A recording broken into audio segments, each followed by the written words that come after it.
ओम श्री हनुमते नमः। नमस्कार दोस्तों, आपका हमारे YouTube चैनल धार्मिक कथाएं और कहानियां में स्वागत है। आज मंगलवार के दिन सुनिए हनुमान जी की व्रत कथा। व्यास जी ने कहा, एक बार नैमिषारण्य तीर्थ में 80,000 मुनि एकत्र होकर पुराणों के ज्ञाता श्री सूत जी से पूछने लगे, हे महामुनि, आपने हमें अनेक पुराणों की कथाएं सुनाई हैं। अब आप कृपया करके हमें ऐसा व्रत और कथा बताइए जिसके करने से संतान की प्राप्ति हो तथा मनुष्यों को रोग शोक अग्नि सर्व दुख आदि का भय दूर हो, क्योंकि कलयुग में सभी जीवों की आयु बहुत कम है। फिर इस पर उन्हें रोग चिंता के कष्ट लगे रहेंगे तो फिर वह श्री हरि के चरणों में अपना ध्यान कैसे लगा सकेंगे। श्री सूत जी बोले, हे मुनियों, आपने लोक कल्याण के लिए बहुत ही अच्छा प्रश्न पूछा है। एक बार युधिष्ठिर ने भगवान श्री कृष्ण से लोक कल्याण के लिए यही प्रश्न किया था। भगवान श्री कृष्ण और युधिष्ठिर का संवाद तुम्हारे सामने कहता हूँ, ध्यान देकर सुनो।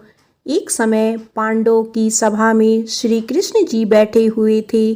तब युधिष्ठिर ने भगवान श्री कृष्ण से प्रश्न किया, हे प्रभु नंदनंदन गोविंद, आपने मेरे लिए अनेकों कथाएं सुनाई है।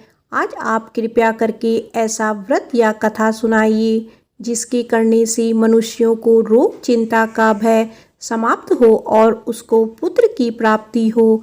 हे प्रभु, बिना पुत्र के जीवन व्यर्थ है। पुत्र के बिना मनुष्य नरकगामी होता है। पुत्र के बिना मनुष्य पितृ ऋण से छुटकारा नहीं पा सकता और ना ही उसका पुत्र नामक नरक से उद्धार हो सकता है। अतः पुत्रदायक व्रत बतलाइए। श्री कृष्ण भगवान से बोले, हे राजन, मैं एक प्राचीन इतिहास सुनाता हूँ, आप उसे ध्यानपूर्वक सुनो। कुंडलपुर नामक एक नगर था। उसमें नंदा नामक एक ब्राह्मण रहता था। भगवान की कृपा से उसके पास सब कुछ था, फिर भी वह दुखी था। इसका कारण यह था कि ब्राह्मण की स्त्री सुनंदा के कोई संतान नहीं थी। सुनंदा पतिव्रता थी, भक्ति पूर्वक श्री हनुमान जी की आराधना करती थी। मंगलवार के दिन व्रत करके अंत में भोजन बनाकर हनुमान जी को भोग लगाने के बाद स्वयं भोजन करती थी। एक बार मंगलवार के दिन ब्राह्मणी गृह कार्य की अधिकता के कारण हनुमान जी को भोग ना लगा सकी, तो इस पर उसे बहुत दुख हुआ। उसने कुछ भी नहीं खाया और अपने मन में प्रण किया कि अब तो अगले मंगलवार को ही हनुमान जी को भोग लगाकर अन्न जल ग्रहण करूंगी। ब्राह्मणी सुनंदा प्रतिदिन भोजन बनाती, श्रद्धापूर्वक पति को खिलाती, परंतु स्वयं भोजन नहीं करती और मन ही मन श्री हनुमान जी की आराधना करती रहती। इसी प्रकार 6 दिन गुजर गए और ब्राह्मणी सुनंदा अपने निश्चय के अनुसार भूखी प्यासी निराहार रही। अगले मंगलवार को ब्राह्मणी सुनंदा प्रातःकाल ही बेहोश होकर गिर पड़ी। ब्राह्मणी सुनंदा की इस असीम भक्ति के प्रभाव से श्री हनुमान जी बहुत प्रसन्न हुए और प्रकट होकर बोले, सुनंदा, मैं तेरी भक्ति से बहुत प्रसन्न हूँ, तो उठ और वर मांग। सुनंदा अपने आराध्य देव श्री हनुमान जी को देखकर आनंद की अधिकता से विह्वल हो श्री हनुमान जी के चरणों में गिरकर बोली, हे प्रभु, मेरी कोई संतान नहीं है, कृपया करके मुझे संतान प्राप्ति का आशीर्वाद दे, आपकी अति कृपा होगी। श्री महावीर जी बोले, तेरी इच्छा पूर्ण होगी, तेरी एक कन्या पैदा होगी, उसके अष्टांग प्रतिदिन सोना दिया करेंगे। इस प्रकार कहकर श्री महावीर जी अंतर्ध्यान हो गए। ब्राह्मणी सुनंदा बहुत हर्षित हुई और सभी समाचार अपने पति से कहा।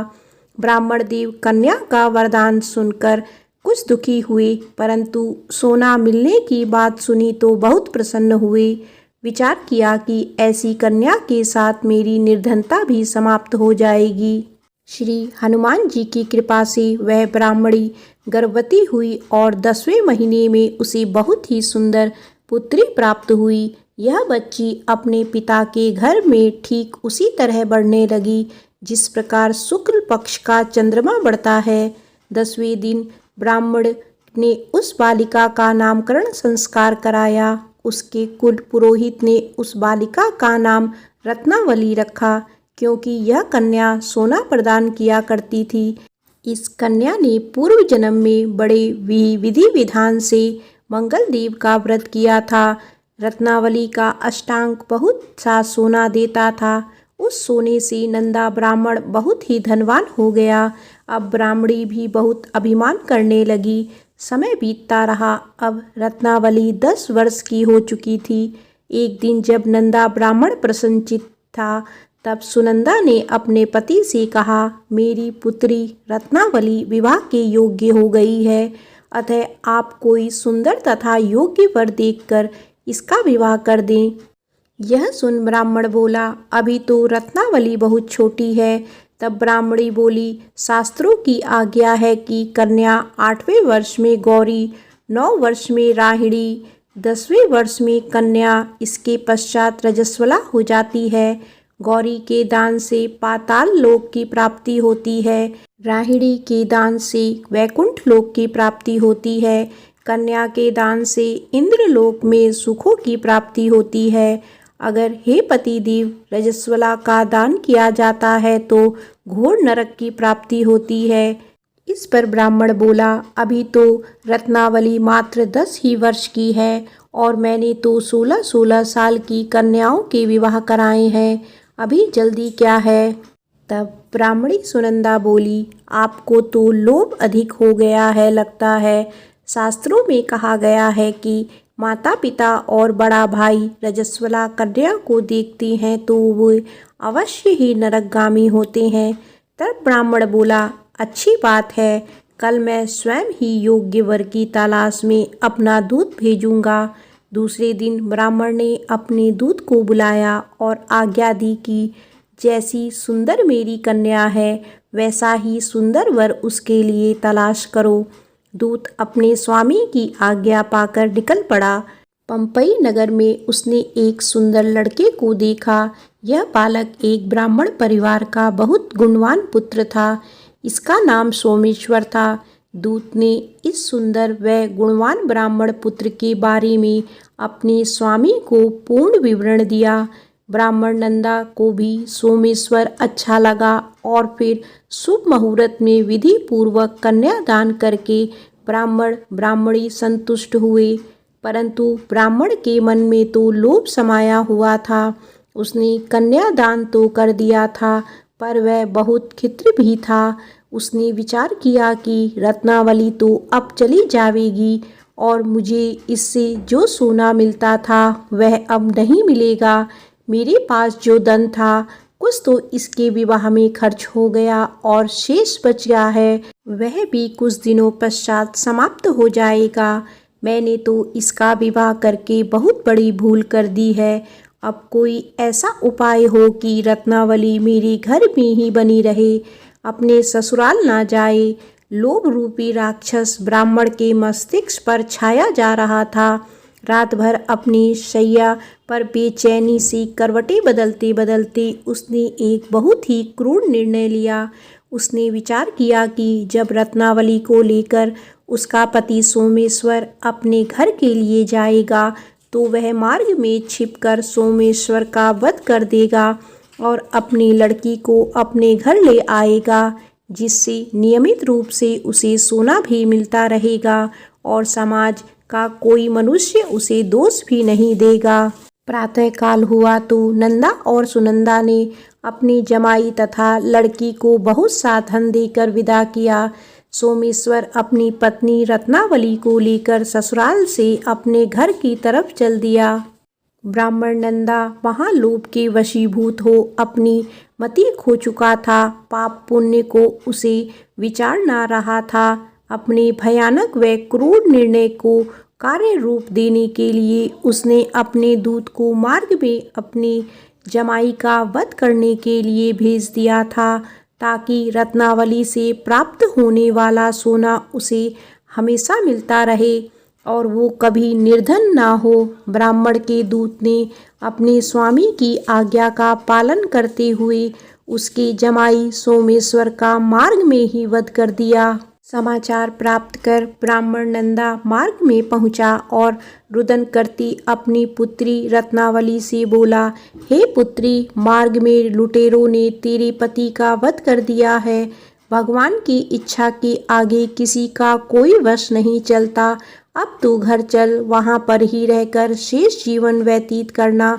जो भाग्य में लिखा है वही होगा। अपने पति की अकाल मृत्यु से रत्नावली बहुत दुखी हुई। करुणा क्रंदन व रुदन करते हुए अपने पिता से बोली, हे पिताजी, इस संसार में जिस स्त्री का पति नहीं है उसका जीना व्यर्थ है। मैं अपने पति के साथ ही अपने शरीर को जला दूंगी और सती होकर अपने इस जन्म को, माता पिता के नाम को तथा सास ससुर के यश को सार्थक करूंगी। ब्राह्मण नंदा अपनी पुत्री रत्नावली के वचनों को सुनकर बहुत दुखी हुआ। विचार करने लगा, मैंने व्यर्थ ही जमाई वध का पाप अपने सिर ले लिया। रत्नावली तो उसके पीछे अपने प्राण तक देने को तैयार है। मेरा तो दोनों तरफ से मरण हो गया। धन तो अब नहीं मिलेगा। जमाई वध के पाप के फलस्वरूप यम यातना भी भुगतनी पड़ेगी। यह सोचकर वह बहुत दुखी हुआ। सोमेश्वर की चिता बनाई गई। रत्नावली सती होने की इच्छा से अपने पति का सिर अपनी गोदी में रखकर चिता में बैठ गई। जैसे ही सोमेश्वर की चिता को अग्नि जलाई गई, वैसे ही प्रसन्न हो मंगलदेव वहां प्रकट हुए और बोले, हे रत्नावली, मैं तेरे पति भक्ति से बहुत प्रसन्न हूँ, तू वर मांग। रत्नावली ने अपने पति का जीवन दान मांगा।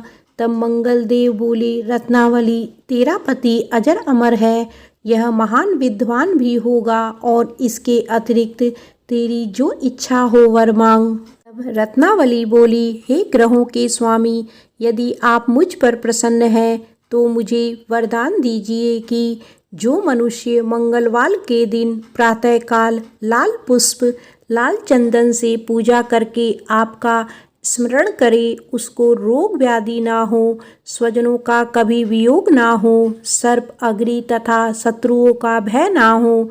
जो स्त्री मंगलवार का व्रत करे वह कभी विधवा ना हो। मंगलदेव तथा अस्तु कहकर अंतर्ध्यान हो गए। सोमेश्वर मंगलदेव की कृपा से जीवित हो उठा। रत्नावली अपने पति को पुनः प्राप्त कर बहुत प्रसन्न हुई और मंगलदेव का व्रत प्रत्येक मंगलवार को करके व्रतराज और मंगलदेव की कृपा से इस लोक में सुख ऐश्वर्य को भोगते हुए अंत में अपने पति के साथ स्वर्ग लोक को गई। प्रेम से बोलो पवन पुत्र हनुमान की जय। आइए सुनते हैं मंगलवार व्रत की दूसरी कथा।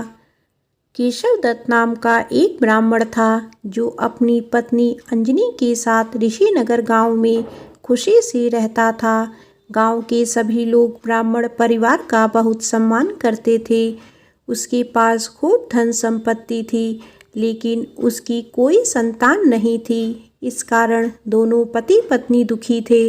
पुत्र प्राप्ति के लिए दोनों हनुमान जी की पूजा करने लगे। ब्राह्मण हर मंगलवार जंगल में हनुमान जी की पूजा करने के लिए जाता।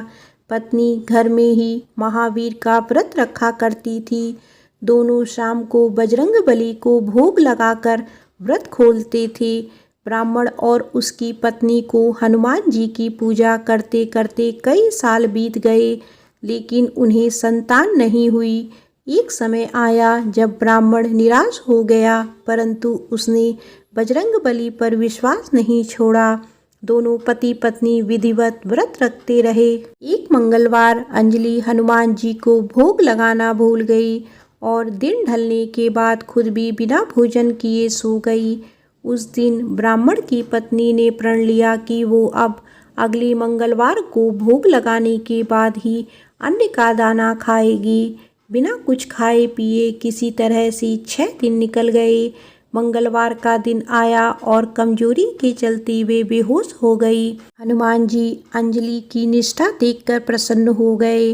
बेहोशी में ही ब्राह्मणी को हनुमान जी ने दर्शन दिए और कहा, पुत्री उठो, तुम हर मंगलवार पूरी निष्ठा के साथ मेरा व्रत करती हो। मैं तुम्हारी भक्ति से बहुत प्रसन्न हूँ। इस बात से खुश होकर मैं तुम्हारी मनोकामना पूरी करने का वरदान देता हूँ। तुम्हें पुत्र की प्राप्ति होगी जो तुम्हारा खूब ध्यान रखेगा। इतना कहकर बजरंगबली वहाँ से अंतर्ध्यान हो गए। तभी अंजलि उठी और भोजन तैयार करके उसने सबसे पहले हनुमान जी को भोग लगाया। इसके बाद खुद भी भोजन किया। केशव दत्त घर लौटा तो ब्राह्मणी ने उसे पूरी बात बताई। पुत्र वरदान की बात सुनकर ब्राह्मण को यकीन नहीं हुआ और वह अपनी पत्नी पर शक करने लगा। उसने अपनी पत्नी से बोला, तुम झूठ बोल रही हो, तुमने मेरे साथ धोखा किया है।